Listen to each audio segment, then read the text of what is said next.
मैं झुकेगा नहीं साला. हा डायलॉग सगळीकडे फिरत आहे किंवा पुष्पा 2 चित्रपट हा पूर्ण भारतामध्ये कसा चालत आहे किंवा त्याची लोकप्रियता आपण पाहत आहोत.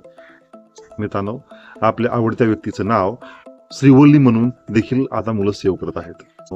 या चित्रपटाची लोकप्रियता आता खूप वाढलेली आहे.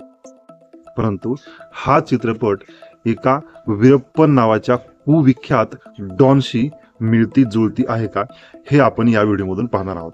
कर्नाटक, आंध्र प्रदेश आणि तामिळनाडू या 3 राज्यांच्या पोलिसांना जर्जर करून सोडणारा वीरप्पन. कर्नाटक तामिळनाडूच्या सीमेवरती घनदाट असं जंगल आहे आणि या जंगलावर राज करणारा हा वीरप्पन. लहानपणापासूनच त्याची एक वेगळी ओळख त्याने निर्माण केली. एका फॉरेस्ट अधिकाऱ्याने त्याला बंदूक चालवण्यास शिकवले व पहिल्यांदा त्याने वयाच्या 14व्या वर्षी एका हत्तीची शिकार केली. हत्तीची शिकार करण्याबरोबरच त्याने एका व्यक्तीची देखील म्हणजेच फॉरेस्ट अधिकाऱ्याची शिकार त्याने त्याच वयात केली. मित्रांनो, फॉरेस्ट अधिकारी वीरप्पनला सोबत घेऊन हत्तीची शिकार करत विकत असत.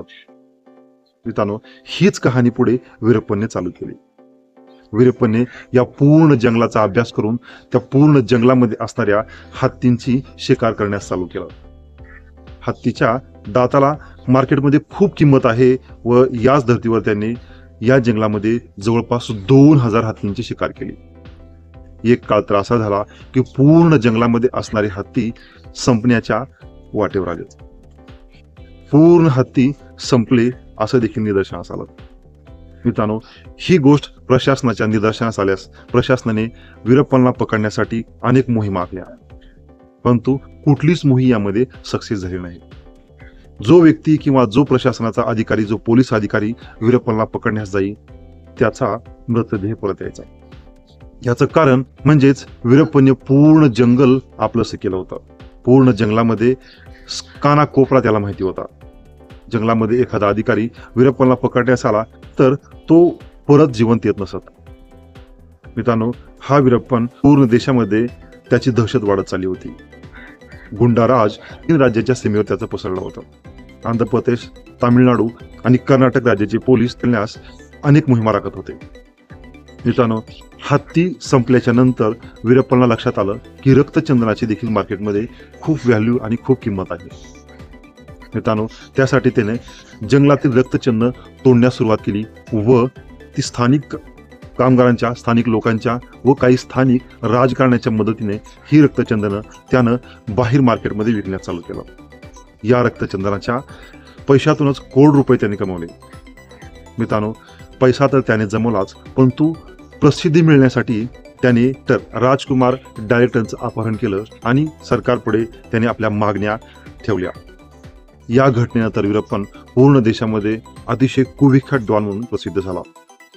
त्याचबरोबर त्याने दुसऱ्या एका राजकारण्याला पकडलं, त्याचं अपहरण केलं, परंतु त्याला जीवन सोडलं नाही. काही दिवसानंतर त्याचा मृतदेह सापडला. मित्रांनो, पुष्पा 2 ची कहाणी आणि वीरप्पनची रिअल लाईफ कहाणी ही मिळती जुळती आहे. वीरप्पन देखील पूर्ण जंगलावरती राज केलं, हत्तीची शिकार केली, रक्तचंदनाचा व्यापार केला आणि प्रचंड अशी माया म्हणजेच त्यानं पैसा कमवला. आणि या पैशाच्या जोरावरच त्याने पूर्ण जंगल आपलेसं केलं आणि पूर्ण जंगलाचा तो राजा बनून गेला. पुष्पा 2 ची कहाणी देखील या वीरप्पनवरतीच अवलंबून आहे.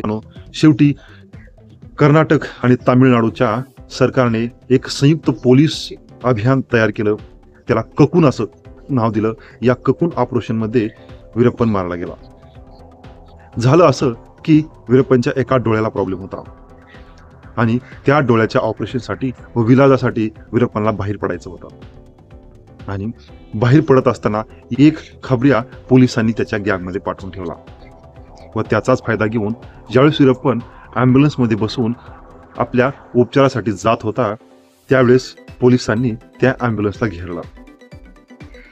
वीरप्पनला सांगण्यात आलं की तू शरण ये, परंतु वीरप्पन शरण नाही आला. पुढच्याच काही क्षणामध्ये ॲम्ब्युलन्सवरती शेकडो गोळ्या घालण्यात आल्या व यामध्ये वीरप्पनचा अंत झाला. परंतु मित्रांनो, वीरप्पनचा अंत जरी झाला तरी वीरप्पनची जी काही स्टोरी आहे ती स्टोरी मात्र तशी राहिली. एक खुंखार माणूस, एक खुंखार डॉन म्हणून वीरप्पन कायम स्मरणात राहिला. त्याने जंगलावर जे राज केलं ते कायम स्मरणात राहिलं. त्यांनी हत्तीची शिकार इथपर्यंत केली की जंगलामधले सर्व हत्ती संपून गेले होते. रक्तचंदनाची मोठ्या प्रमाणात तस्करी त्यांनी केली होती. मित्रांनो, या सर्व गोष्टी पुष्पा 2 या चित्रपटामध्ये मिळत्या जुळत्या आहेत.